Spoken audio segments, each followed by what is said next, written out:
So now in this video we're going to take a oscilloscope measurement of my 555 timer monostable mode, one-shot mode circuit, and so as you can see, when I hit the button, the LED is on for a certain period of time. And as long as I don't hold the button for longer than the LED is on, then it will be on for the same amount of time.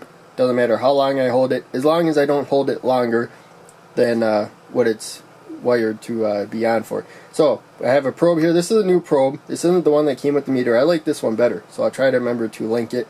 And I have an Amazon shop page. I bought both these from Amazon. So you can see we got the ground there to the negative rail, and then the probe clipped to this jumper. We can pull this off. It's a little kind of clip there, hook I should say. There we go.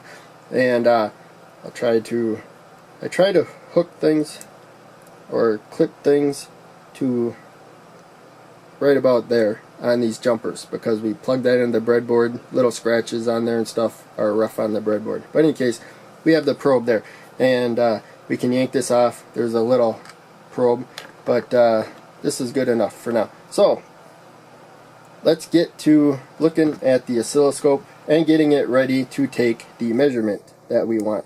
So I'm going to zoom in so we'll be able to see the display. Now there is a plug here. We don't have to plug it in though. It's a little micro USB because there's a battery in there. So we're just going to depend on the battery and try to get this to a nice focus range.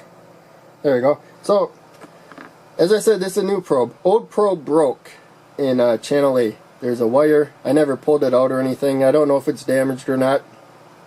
I just figured I would use channel B from now on for a while. So we're going to go to enable, turn it off. Now you can see the blue line went away. Maybe we can zoom in a little better, get a little better lighting. Alright, now we're going to go down to channel B. That's the yellow line, shows yellow there, and hit M. So we could change the voltage if we want. We want to go down to DC, and there's a period of time before it's going to clear. So not terribly long, but there you go. And now another thing we want to do, go to X Windows. This line here, that's where the wave's going to start, or our reading is going to start if we leave the line there. So we're going to go to X Windows, and I don't know why it doesn't want me. Maybe I go to the right. No. Well, that's annoying. There we go, finally. So click to the right. So you can see when I go to the right, the line moves over there. So we'll get our starting point over there. So now we got another thing. So trigger, it's looking for the blue, the channel A right there. And so we're going to go down and change it to channel B right there. Alright, so hopefully that kind of looks crappy on my display here, but hopefully when I process the video it will look better. And so in any case, we have time base here. That's how fast the screen is updating. And so we can go up here, and I seem to have to go to the left, turn it down lower to get it to reset or something quicker. So we're actually going to go up to 2 seconds, the maximum that it has. And then we'll zoom back, and hopefully we just get a waveform. We don't have to go back that far. There we go. When we hit it, there you go, you can see it. So you can see, well, the LED is on, the capacitor is charging. So now it's at 0 volts, and now it is charging, and then that's 2/3 of the power supply voltage, and we get the line going up. And let's go back down, and this screen reflects every little thing. You touch it, and your fingerprints on it, no matter how careful you are. So don't look like it reset. Let's go back down all the way. Now let's go back up to 2 seconds. Hopefully it works now. There we go. So now I'm going to hold the button down. You can see it charges.